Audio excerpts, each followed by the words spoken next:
Nur Khuda, Bias cahaya rembulan menyapa, menemani bercerita pada heningnya malam tentang perjalanan anak desa menggapai cita. Cemoohan dan hinaan dijadikannya senjata.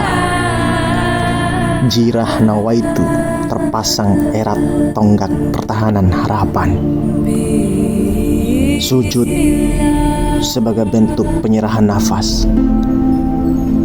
Bismillah tawakkaltu ala Allah, hentakannya kaki awal sebuah perjalanan.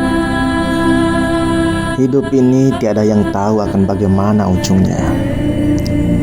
Jadi apa yang harus diresahkan, apalagi disombongkan? Bila mana lelah, hendaklah sejenak istirahat, lalu menikmati nafas dan lafaz suci ketenangan.